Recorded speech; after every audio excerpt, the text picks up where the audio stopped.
하루 마무리 잘 하고 계십니까? 뉴스파이터 김명준입니다. 시어머니가 며느리에게 하는 거짓말 베스트 3 아십니까? 3위. 좀 더 자라 얘. 아침은 내가 할 테니. 네. 2위. 아이 생일상은 뭘. 대충 먹자꾸나. 네. 1위. 아가야, 난 널 딸처럼 생각한다. 네. 우리 어머님들 공감 가신다고요? 그럼 반대로 며느리가 시어머니에게 하는 거짓말들은 뭘까요? 3위. 저도 친정엄마보다 어머니의 편해요. 네. 2위. 용돈 적게 드려 정말 죄송해요. 1위. 벌써 가시게요. 며칠 더 있다 가세요. 대충 눈치채셨다고요. 그런데 이런 현실에서 며느리의 집을 CCTV로 들여다보겠다고 우기는 시어머니가 있답니다. 참 걱정되죠? 잠시 후에 이 얘기 나눠보도록 하겠습니다. 뉴스파이터 60초 후에 시작합니다. 뉴스파이터 도와주실 분들을 소개해드리겠습니다. 이수정 경기대학교 범죄심리학과 교수, 최진봉 성공회대 교수, 강문혁 변호사, 김지혜 변호사, 그리고 김기혁 아나운서 이렇게 5분과 함께합니다. 어서 오십시오. 안녕하십니까. 네. 여러분과 함께하는 뉴스파이터 첫 번째 얘기부터 풀어보겠습니다. 네. 뉴스파이터가 오후 시간대를 옮기면서 새롭게 준비한 코너 두 번째입니다. 바로 미소남. 미소남이 대체 누굽니까? 여기 있습니다. 미소남. 자, 뭐 자뻑이에요, 뭐예요? 미소남 뭐예요? 이거 무슨 뜻이에요, 이거? 무슨 자, 미소남? 미소남. 네. 저희가 그 예전에는 고소남을 소개해드리지 않았습니까? 네. 미소남. 미담을 소개하는 남자 김기혁이 되겠습니다. 자기 미소 잘생겼다 그런 게 아니라 예, 맞습니다. 미담 소개해준 남자. 아하. 예, 조금 달라진 게 있다면 제가 좀 미소를 띠고 있다는 거. 아, 그러네요. 예, 네. 그게 좀 달라지도록 하겠습니다. 네. 예. 자, 그러면 미소남 어떤 미담을 소개해주는 걸까요? 자, 뭐 두말할 필요 없이요. 이 영상으로 설명이 될 것 같습니다. 네. 함께 보시겠습니다. 네, 한 차가 길로 진입을 하는데, 자, 정상적이라면 우회전을 해야 되는데 경찰차가 있는 쪽으로 진행을 합니다. 그러더니 설마. 아이고. 쿵 하고 박습니다. 이게 웬일입니까? 네. 이거 이제 현행범으로 체포된 거 아닙니까? 네. 지금 상황이 어떤 상황인지 경찰관이 차에서 나와서 살펴보려고 하는데요. 네. 아니 근데 솔직히 이 새 코너 소개해드리면서 시청자분들께 거짓말하면 안 되잖아요. 저게 무슨 미담이에요. 순찰차 들이받았는데. 이게 미담이라고 하면 사실 아름다운 이야기를 네. 이야기하잖아요. 아, 이게 왜 미담이냐. 이 이어지는 영상에서 설명이 좀 될 것 같습니다. 아, 그래요? 네. 자, 이 영상에는 현장음이 함께 들어가 있습니다. 네. 어떤 상황인지를 보시면서 파악을 하시면 되겠습니다. 네. 자, 한 주차장에서 이 차가 나가고 있는 상황이었는데요. 그렇군요, 네. 자, 한번 들어보실까요? 운전자의 소리에 뭔가 코를 고는 듯한 소리죠. 이게 운전자의 소리인데요. 거칠게 숨을 쉬고 있습니다. 화가 난 거예요? 뭐예요? 자, 잠이 든 걸까요? 어떤 상황일까요? 경찰관이 와서 이 상황을 파악을 하는데 알고 보니까 이 심정지가 오는 상황이었습니다. 급하게 심폐소생술을 실시하고 있는 경찰관 차에서 꺼내서 자 다른 경찰관들은 도로를 또 통제하고 있고요.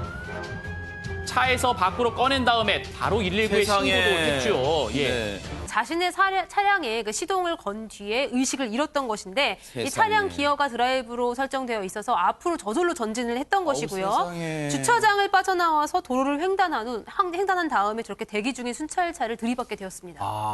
저때 차량이요. 통행이 저극기망정이 쏜살같이 차량이 지나갔다면 어땠을까 하는 아찔한 생각도 듭니다. 당시에 저 운전자에게 심폐소생술을 하셨던 경찰 얘기 들어보시고 이어가 보도록 하겠습니다. 일단 음주운전하고 그런 건 먼저 의심을 하니까 네네. 술 냄새가 좀 안 나더라고요. 인중 밑에 이제 코 있는 부분에 손가락을 대보니까 숨을 안 쉬더라고요. 안전을 생각하면 이제 인도로 옮기는 게 맞는데 네. 인도 옮길 동안 이제 그 심폐소생술을 못 하니까 네. 그 나머지 동료부터는 이제 2차 사고 예방하고 네. 그걸 해줄 걸 다 믿고 이제 제가 이제 그 문 열자마자 바로 밑에서 심폐소생술을 한 거죠. 팀장 같이. 또 뭐 다른 경찰관이라도 뭐 그런 상황이면 다 일단 심폐소생 다 했을 거고요. 일단 심폐소생술 해가지고 일단 살아나셨으니까 참 경찰로서 참 보람이 있는 것 같더라고요. 정말 긴박한 순간이었다는 게 저 얘기를 들으니까 전해지는데 강문혁 변호사님, 저 심폐소생술을 받았던 운전자분 지금 상태가 걱정됩니다. 네, 정말 천만다행히도 운전자분은 건강을 회복하셨고요. 아우. 예, 병원에서 퇴원하자마자 지구대를 찾아가서 당시에 현장에 있었던 경찰관 분들에게 고마움을 표시했다고 합니다. 네.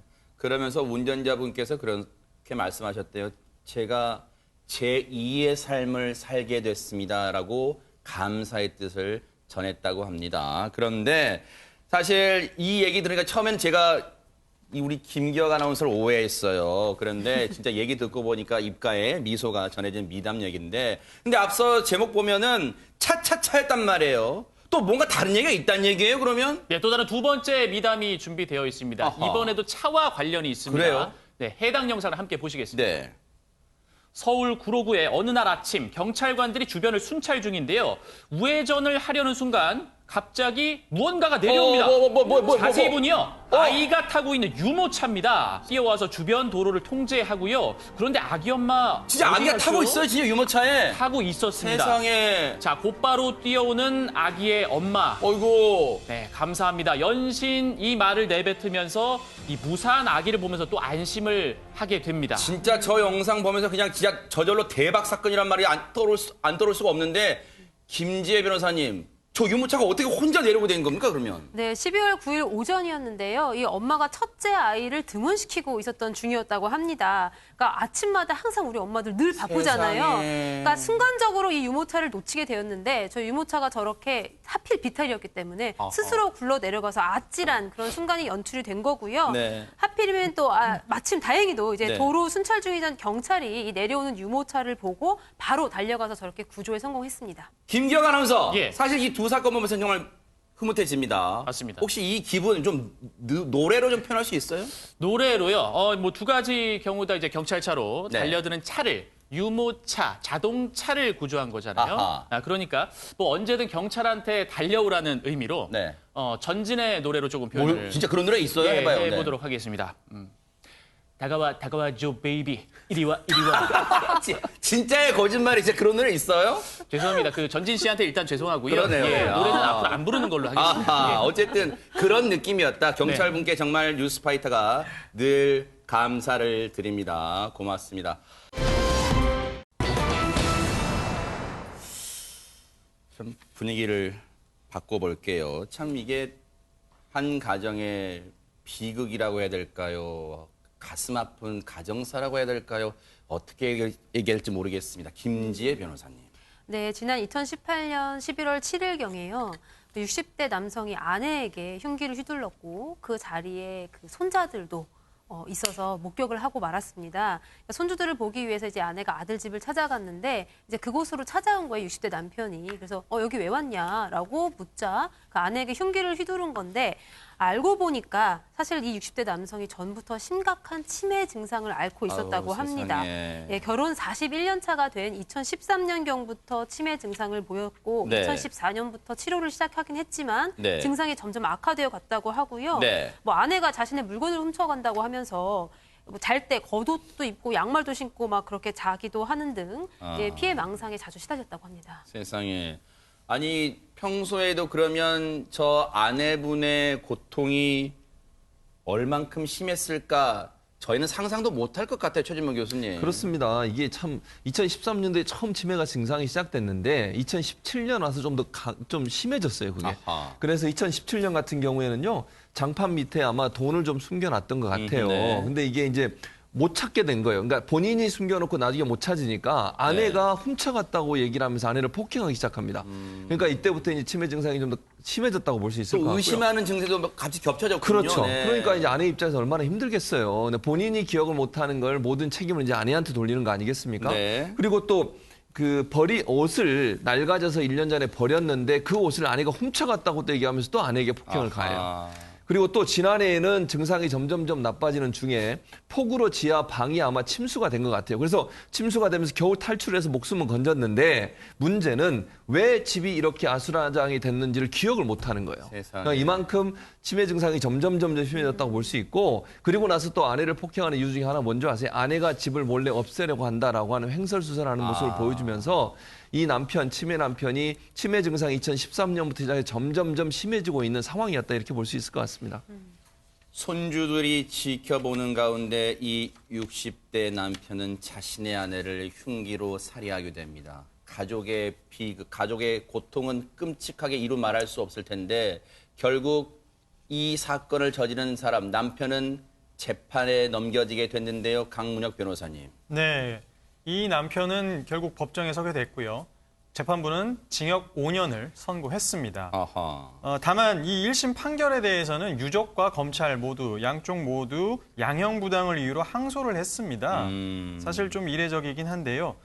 이 여성의 피해자, 숨진 피해자의 유족이자 그 피고인의 아들인 어쨌든 그 가족이네요. 어쨌든 네. 피고인한테도 가족이고 피해자한테도 가족이고. 맞습니다. 굉장히 네. 안타까운 상황인데요.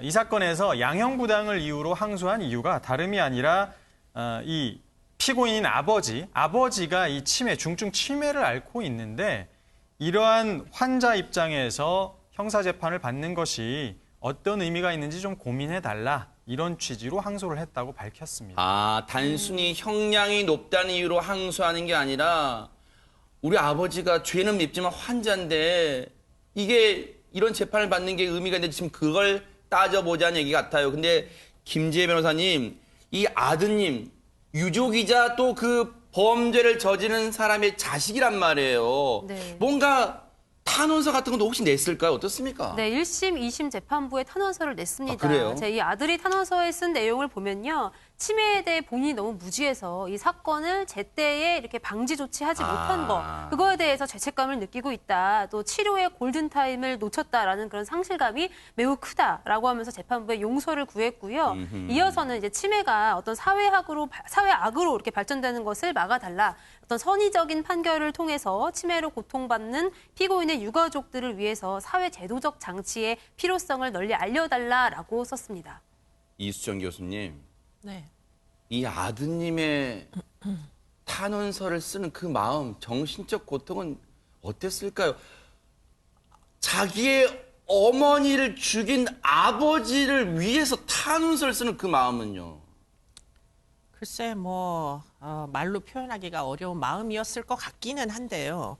저는 이 재판이 좀 굉장히 좀 어떻게 보면 이게 지금 우리나라에서 시스템이 있는 상태에서 내려진 재판인지 아니면 그야말로 재판부의 재량권을 10분 발휘해가지고 법에도 없는 일을 지금 하신 건지 일단 잘 모르겠고요. 더군다나 지금 가정폭력입니다. 네. 이 아내가 폭행을 여러 번 당해가지고 2017년도에 이미 네. 증세가 아주 심각해져서 그때 정상적인 가정이라면 네. 가정폭력으로 신고를 하고 그러면 가정폭력 사범으로 강제로라도 치료를 할 수 있는 기회가 틀림없이 있었을 텐데 영미법과는 달리 우리나라는 가정폭력을 심각한 범죄로 여기지 않다 보니까 하하. 당사자들도 신고를 안 하고 그리고는 이제 형사사법적으로도 관대한 처분만 하다 보니까 네. 적절할 때 개입을 하지 못해서 결국은 죽음으로 끝난 사건이에요. 더군다나 이제 힘없는 여성이 흉기 살해된 사건이죠. 네. 그래서 이제 와가지고 이 흉기 살해한 아버지에 대해서 탄원서를 써가지고 관대한 처분을 내려달라. 또 재판부도 상당히 설득을 당해가지고 이 사람에게는 형벌이 의미가 없다라고 생각을 한 판결을 내린 것 같은데 사실은 그 전에 앞서서 가정폭력으로 이 지경이 될 때까지 내팽개쳐 놓는 사회적 시스템이 올바른지 일단 그러네요. 잘 모르겠어요, 전. 그러네요. 그 부분도 차제에 반드시 짚어봐야 될 부분 같긴 한데 어쨌든 이 유족 측에서는요. 그리고 이 피고인 측에서는 항소를 했기 때문에 2심이 진행됐을 거 아닙니까? 김지혜 변호사님. 네, 그렇습니다. 지난 6월에 이 남성에 대한 첫 번째 항소심 재판이 열렸는데 재판부가 묻는 거예요. 이름이 뭡니까? 대답을 못해요. 그다음에 또 생년월일이 언제입니까? 또 대답을 못하는 거예요. 그렇기 때문에 재판부 입장에서는 이 남성이 지금 그 구치소에 머무는 것보다는 치료를 받는 것이 굉장히 시급하다고 느꼈을 텐데, 그러니까 어쨌든 형사상 대원칙상 어떤 그런 그 자유의지가 제대로 작동되지 않는 질환이 있는 그런 피고인에 대해서는 사실은 좀 법이 어떤 그 관대한 처분을 할 수밖에 없는 것이 지금 현재의 형사사법적 시스템인 것 같습니다. 그래서 네. 고인의 죽음은 매우 안타깝기는 하지만 일종의 어떤 사고와 비슷하게 그렇게 취급되는 경향이 없지 않아 있는 것 같습니다. 네. 1심에서는 재판부가 그랬습니다. 치매에 대한 치료 감호, 뭐 공주 치료 감호서 그런 게 있잖아요. 그런 치료 감호는 불가능하다 판결 내렸는데 2심에서는 치매에 대한 치료 계획을 세워오면 그 병원에 머무는 것으로 제한하는 것으로 판사 직권으로 보석하겠다. 이러면 이 자식들이 김기혁 아나운서 병원을 찾아옵니까? 병원을 찾으러 다녔습니까? 그러면? 네, 맞습니다. 일단은 재판부의 결정이 있었고요. 또 이 자제분들은 또 나의 어머니를 살인한 아버지지만 이 아버지를 또 지키고 뭐 용서하려는 듯한 그런 태도를 지금 현재 보이고 있습니다. 지금 아버지의 상태가 지금 30년 전으로 돌아갔다고 해요. 그래서 당시에 식당 일을 했었는데 그때 상황에 머물러 있다. 상태가. 이렇게 이야기를 하고요. 네. 마지막으로 아버지를 용서를 하는 것이 또 다른 치매 가정을 지키는 일이라고 생각을 해서 열심히 또 아버지의 치료를 돕겠다고 이렇게 이야기를 했습니다. 네. 지금 실제로 강문혁 변호사님 병원에서 치료를 받고 있다면서요? 네, 지난 10월 14일에는 재판부가 직접 이 피고인이 머물고 있는 그 치매 전문 병원을 찾아갔다고 합니다. 경기도에 있는 한 치매 전문 병원을 재판부가 직접 찾아갔고요. 그것도 이례적이네요, 좀. 굉장히 이례적이죠. 네. 그래서 당시에 주치의와 국선 변호인 그리고 재판부가 함께 보석 조건 준수 회의를 했고요. 네. 당시 주치의로부터 치료 경과가 어떻게 되는지를 이제 묻고 답하는 그런 절차를 진행했다고 합니다. 네. 그래서 주치의는 약물 치료를 지금 진행하고 있고 네. 현재 피고인의 공격성이 좀 좋아지고 있다, 호전되고 있다 이런 또 의견을 밝혔다고 합니다. 내년 2월에 이제 이 항소심에 대한 선고가 잡혀 있는데 그 사이에 정말로 치료가 잘 되는 게 이제 관건이 될 거예요. 그런데요. 앞서도 이제 우리 이수정 교수님 말씀하셨지만요.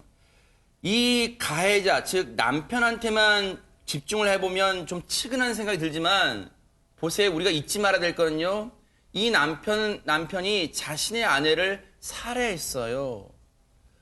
그 죽은 피해자의 그 원한을 좀 우리는 반드시 기억해야 될 거 아닙니까? 그렇다면 가족, 부부관계였지만 그 자신이 죽인 아내에 대한 죄책감을 조금이라도 씻기 위해서는 남은 기간 치료를 정말로 잘 받는 게 중요하지 않나 이런 생각도 해보고요. 내년 2월에 과연 항소심 재판부가 어떤 결정을 내릴지 뉴스파이터도 촉각을 곤두세우고 따라붙어 보도록 하겠습니다. 오늘요, 정말 인터넷의 실시간 검색어의 상위권에 있었던 그 인물 얘기를 해보겠습니다. 최진봉 교수님 누굽니까? 최윤희 씨입니다. 아하. 최윤희 선수라고 하는 게 맞죠, 사실은. 이제 중년층이면 전부 다 기억하실 거예요. 저도 어렸을 때 이분 보면서 참 멋있다 이런 생각도 했었고 그랬죠, 네. 미모도 뛰어날 뿐만 아니라 정말 그 당시에 정말 우리나라에 뭐 지금으로 얘기하면 김연아 선수급이었어요. 그 지금도 당시에. 미모 진짜 뛰어나네요. 네. 그러니까요. 그래서 저분이 수영 아시아의 인어라고 그래서요. 맞아요, 우리나라에서 이거 수영이 그렇게 많이 각광받던 시대가 아니었거든요. 그런데 저분이 아시안 게임 나가서 막 금메달 따오고 이러면서 엄청나게 사람들의 인기를 끌었던. 그리고 당시에 이제 언니도 사실 수영 선수였거든요. 아, 그래요? 같이 맞아요. 활동을 기억나요. 했었어요. 네네. 네, 그래서 82년, 80년 이렇게 아시안 게임에서 금메달 5개를 획득했는데 네. 이분이 갑자기 문체부 2차관으로 임명이 됐어요. 이야. 그러면서 사람들의 관심을 끌었고 현재 한국체육산업개발 대표이사로 근무를 하고 있었는데 아하. 정부가 이분이 하신 여러 가지 실적 또 우리 그 체육계에 남긴 여러 가지 족적들 이런 부분을 좀 높이 사서 네. 체육계 발전을 위해서 2차관으로 임명했다는 소식이 지금 인기를 끌고 있는 상황입니다. 국가대표 출신 선수가 어떤 행정부처의 차관 자리에 오른 건 이번이 처음인가요? 그러면 어떻습니까? 김기혁 아나운서. 과거에 박근혜 정부 때 2013년 한국 사격의 전설 박종길 차관이 선임된 이후의 두 번째 네. 사례라고 기억나네요. 합니다. 그러면서 이 최윤희 차관을 임명을 하면서 그 배경을 또 밝혔는데요. 청와대는 이렇게 이야기를 했습니다. 최2 차관은 국민으로부터 많은 사랑을 받아온 국가대표 수영선수 출신으로 네. 현장 경험과 행정 역량을 두루 겸비하고 있다. 네. 체육계 혁신과 관광, 스포츠 산업 육성 등 산적한 현안을 해결해 나갈 것이다. 네. 라고 이야기했습니다. 이 뉴델리 아시안게임 1982년 그리고 86년 서울 아시안게임 아마 여러분 기억나실 거예요. 그 막 울면서 막 이렇게 손 흔든 거 있잖아요. 막 감격해가지고. 금메달 5개, 도합 금메달 5개. 언니, 3살 위에 언니가 있어요. 근데 언니도 같은 두에 나가서 은메달과 동메달 땄는데 그 자매가 메달이 2대에 합쳐서 10개를 휩쓸었어요. 대박이잖아요. 정말 대박입니다. 그런데 최윤희 선수가 과거 선수 때 했던 인터뷰가 있습니다. 그 인터뷰 내용 저희가 준비되면 잠시 전해드리고요. 자, 아시아 이너 최윤희라는 별명까지 들었던 이 최윤희 선수. 당시에 뉴델리 아시안게임, 서울 아시안게임 금메달 5관왕이 되면서 합쳐서 5관왕 되면서요. 인기가 하늘을 막 찔렀는데 앞서 뭐 소년제, 김연아급 다 합쳐도 능가할 정도라는데 그래서 그럴까요? 당시에 광고도 찍었잖아요. 그렇습니다. 네. 뭐 이제 음악을 이거 어느 회사인지는 말 안 해도 네. 라라라라라라 이런 거 있잖아요. 네. 그 네. 광고. 아하. 네. 뭐 음악만 들으면 아실 거예요. 아마. 네네. 어느 이온 음료 광고잖아요. 제가 노래까지 하는군요. 어쨌든 그때는 정말 지금 화면에 나오는데요. 아, 네. 정말 청순미가 넘치는 모습이었고 운동 선수로서 지금 나오네요. 이 바닥에 이름이 잠깐 나왔는데 어쨌든 네. 저 광고가 엄청난 인기를 끌었는데 최윤희 선수의 저 광고 때문에 최윤희 선수가 모델로 들어서면서 저 광고가 엄청난 인기를 끌었습니다. 아하. 그만큼 저 최윤희 선수가 갖고 있었던 청순미가 광고에 그대로 전달이 되면서 네. 이온 음료 전체의 어떤 확장성이라든지 아니면 판매를 높였던 그런 일들이 있었고 86년 서울 아시안게임 제가 대학 2학년 때인데 네. 그 당시에 이때만 해도 그러니까 82년 뉴델리에서 아시안게임에서 금메달 따고 또 86년 아시안게임 2번 계속 금메달을 땄거든요. 그때는요, 우리나라 그렇게 금메달을 많이 딸 때가 아니에요. 아하. 지금은 이제 우리나라가 엄청나게 스포츠 강국이 됐지만 그렇죠, 네네. 80년대만 해도 그렇게 우리나라가 두각을 나타내지 않은 상태였는데 네. 수영에서 불모지와 같은 수영에서 메달을 따면서 네. 엄청난 스타가 됐고요. 네. 뭐 지금 김연아 소년제 선수보다 훨씬 더 제가 볼 때는 그때는 네. 인기가 많았던 선수 중에 한 명이었습니다. 네. 최윤희 씨 하면요. 당대 네로라는 정말 인기가 하늘을 찌른 것도 그렇지만 그리고 파격적으로 운동선수 출신으로 광고 찍은 것도 있지만요. 또 있습니다. 남편. 무려 13. 지금이야 많은 연예인분들이 이 터울이 많이 나는 경우 자주 있습니다만 당시에 13살 많은 락커 유현상 씨. 정말로 이 백두산의 리더였잖아요. 유현상 씨하고 그것도 비밀 결혼해가지고 절간에서 정말 세상이 또 한 번 발칵 뒤집혔습니다. 사실 유현상 씨가 그때 남자들 공공의 적이었어요. 유현상이 누구야 대체? 누군데? 우리 윤희 누나를 데려가는 거야? 막 그랬던 사람도 많았던 것 같은데 이 유현상 씨는 대체 최윤희 씨를 평소에 어떤 아내로 생각하고 있을까요? 얘기 들어보시고 이어가 보도록 하겠습니다. 방송국에도 자주 만났어요. 네, 방송국에서 이제 아내가 이제 은퇴를 하고 이제 방송 일을 좀 했었어요. 했을 때 방송국에서 자주 만났는데 다소곳하게 이렇게 인사하는 그 모습이 참 예뻤어요. 참 여자 같다. 그다음에 서로 만날 기회가 없었는데 어느 식사하는 자리에서 저는 다른 분의 초대를 받았고 또 아내는 다른 분의 초대를 받았는데 그 자리에서 만났어요. 네, 그래서 그때부터 이제 서로 이제 만남이 이어지게. 말이 13살이지 김지혜 변호사님 당시에 13살 결혼 골인까지 쉽지는 않았을 것 같아요. 네, 그래서 최윤희 씨 부모님이 좀 많이 반대를 했던 것 같아요. 아하. 그런데 또 최윤희 씨도 고집이 장난이 아닙니다. 단식 투쟁까지 하면서 대박! 나는 반드시 가수 유현상 씨와 결혼을 하고야 말겠다. 그래서 잠깐 집 앞에 나갔다 올게요. 이렇게 거짓말을 하고 나가서 몰래 유현상 씨와 데이트를 즐기기도 하고 세상에. 그러고요. 그래서 결과적으로는 절에서 극비리의 결혼식을 올려서 그 당시에 굉장한 화제가 되기도 했었습니다. 야 정말 사랑은 막을 수가 없군요. 정말 국경도 뛰어넘는다는 사랑인데 그런데 이수정 교수님 이 아내로서는 정말 저런 뜨거운 열정도 갖고 있어 13살 차를 극복하는 최윤희 씨 모습인데 그럼 결혼 후에 아내로서 엄마로서의 모습도 좀 합격점일까요? 어떻습니까? 네, 그렇다고 지금 알려지고 있습니다. 네. 지금 이제 아이가 둘이 있는 것 같아요. 그런데 지금 이 두 아들을 모두 어릴 때 미국으로 데리고 가가지고 아하. 직접 이제 유학 뒷바라지를 하면서 아이들을 학교에 보냈고요. 네. 그 중에 뭐 두 아이들이 모두 좋은 대학에 가가지고 뭐 한 사람은 이제 치과 의사가 되기도 하고 그랬다고 지금 알려지고 있고요. 네. 그리고는 이제 아내 노릇도 이제 가끔 한국에 와가지고 남편과 함께 있을 때는 새벽 4시 반에 이제 본인이 출근하기 전에 아침밥을 지어서 준비를 해놓고서는 나간다고 합니다. 그러니까 그 정도로 철저하게 완벽주의적으로 뭐 주부의 모습이나 엄마의 모습 그리고는 바깥에서 자기 일을 열심히 하는 모습 이런 것들을 다 갖추기는 쉽지는 그러네요. 않거든요. 네. 그렇기 때문에 틀림없이 슈퍼우먼 맞는 것 같습니다. 아, 네. 그러니까요. 수포는 맞는 것 같아요. 이 아내가 차관, 문화부 제2차관에 임명됐다는 소식 듣고 유현상 씨의 반응은 뭐였을까요? 유현상 씨가 굉장히 재미있는 반응을 막 보였어요. 대박 그랬을까요? 와! 내 아내 대박이야! 막 그랬을까요? 사전에 자기는 아무런 언질도 받지 못했다고 합니다. 그래요? 예, 굉장히 또 재미있는 반응이신데 그래서 뉴스를 보고 아내가 차관에 임명된 걸 알았다고 합니다. 뉴스를 보고 알았대요? 네네네. 대박. 굉장히 쿨하신데 그래서 네. 문자를 보냈다고 합니다. 유현상 씨가 축하한다, 네. 수고했다, 사랑한다 이런 문자를 이제 아내인 최윤희 씨한테 보냈는데 네. 그래서 아직 답변을 못 아직 받았다고 못 받았어요? 바쁘겠다, 이제, 그죠? 이제 네. 아내가 이제 굉장히 바빠질 것 같다. 아. 그래서 이제 축하를 해야. 근데 두 분이 또 술 담배를 뭐 전혀 안 한다 하셔서 아. 뭐 패스트푸드점에서 축하 셀러브레이트를 하면 어떨까 이런 말씀도 하셨다고 해요. 술, 담배를 안 하니까. 네, 굉장히 락커로서 굉장히 또 재미있는 또 생활을 하시는 것 같습니다. 네. 체육계에서도 기대감은 클 것 같습니다. 김기호 아나운서. 네, 맞습니다. 여러 곳에서 어떤 축하의 의미와 함께 바람을 또 밝혔는데요. 신치용 이 진천 국가대표 선수촌장은 이렇게 이야기를 했습니다. 경기인 출신이 이 문체부 차관이 된 것을 진심으로 축하한다. 이 체육인들의 자긍심과 자부심을 느낄 수 있도록 배려해 주시면 좋겠다라고 이야기를 했고 네. 또 이명호 대한 장애인 체육회장 이렇게 이야기를 했습니다. 장애인 스포츠를 비장애인 스포츠와 동등하게 바라봐 주시고 지원해 주셨으면 좋겠다. 네. 그리고 마지막으로 남유선 선수.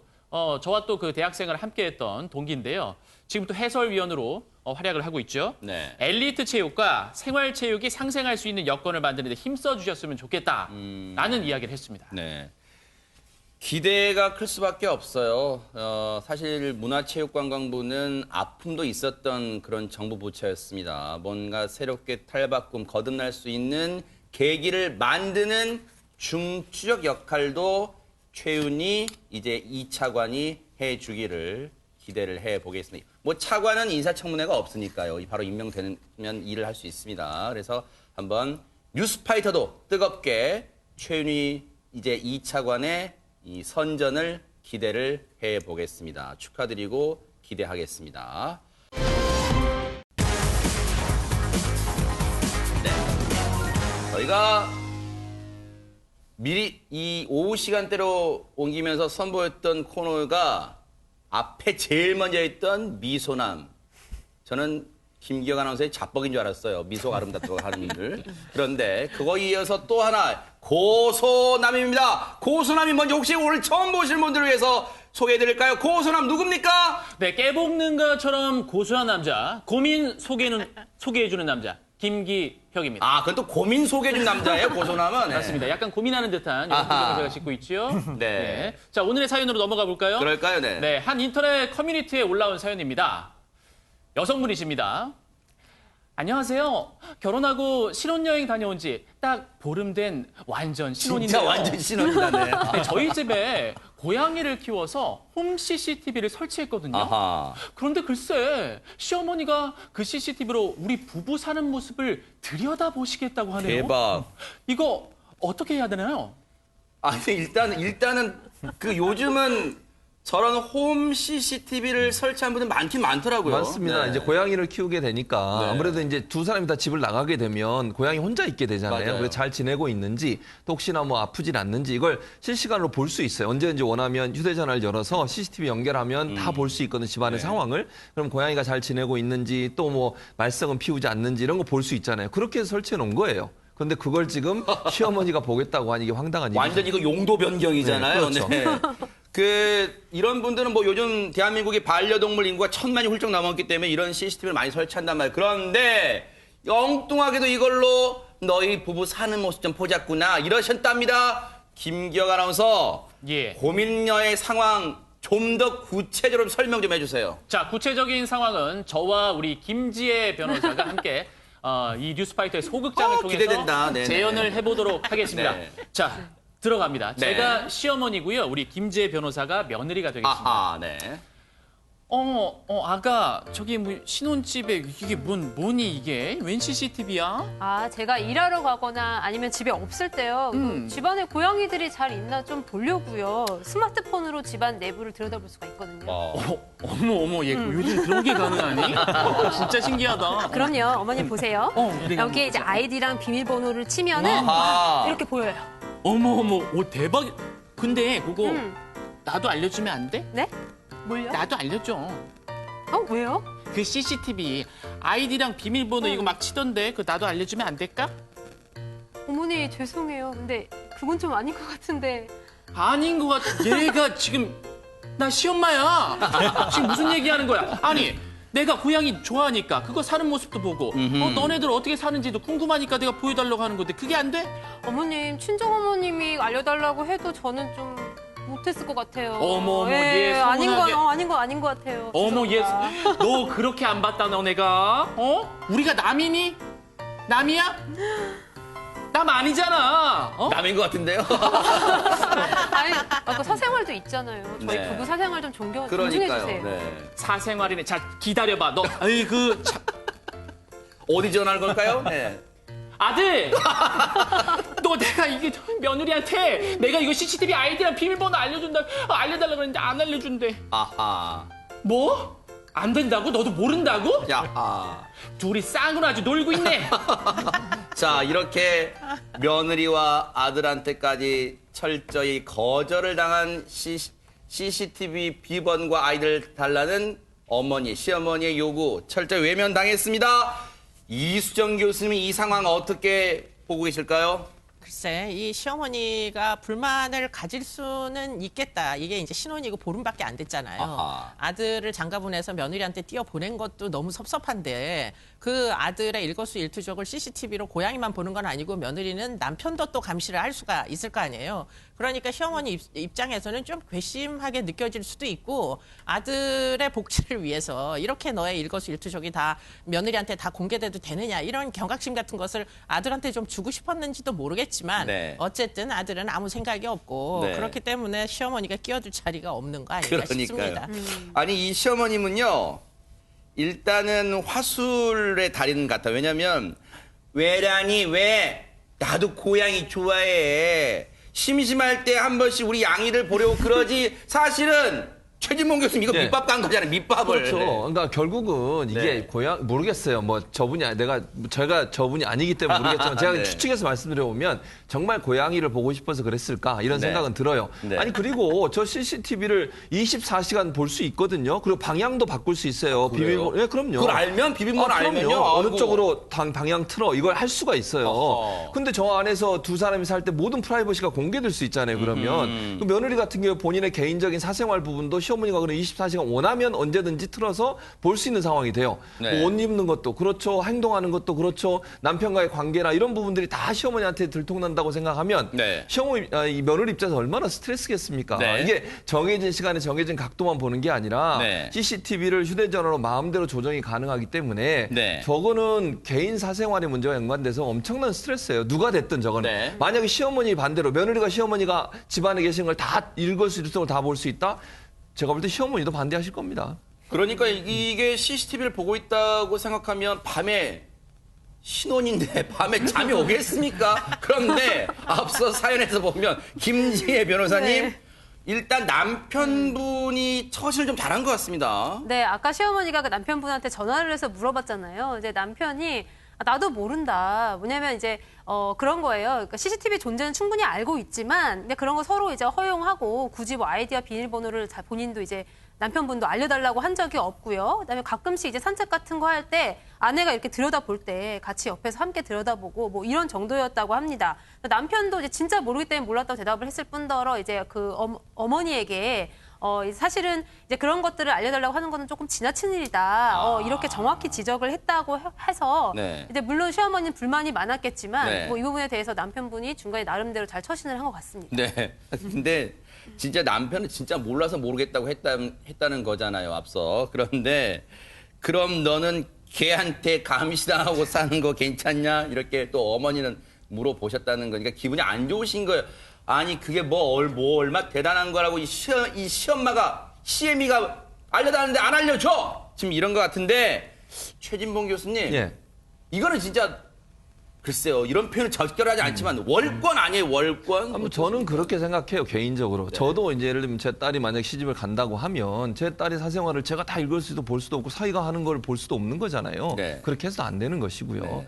그러니까 정말 저는 이 시어머니 입장에서 물론 뭐 아들을 위해서 그렇게 한다고 하면 그 자체의 프라이버시를 존중해 주는 것이 저는 맞다고 생각해요. 네. 왜냐면 뭐 다 성인이고 두 사람이 결혼해서 이제 독립된 가정을 이루었잖아요. 그럼 그 가정이 스스로 잘 이렇게 서로 생활하면서 잘 커가도록 만들어주는 게 부모님 입장이고 요 도움을 요청하면 가서 도와줄 수는 있겠지만 본인이 그 두 사람의 행동 모든 걸 다 보면서 그걸 뭐 도와주겠다 이렇게 얘기하시는 것은 상대방을 배려하는 것이 아니라 상대방을 더 힘들게 만드는 것이라는 걸 좀 아셨으면 좋겠어요. 그 앞서 사파에 보면요, 이수영 교수님, 이제 이 사연을 토대로 만든 거지만 너희들이 사는 모습을 보고 싶다고 이제 시어머니가 했잖아요.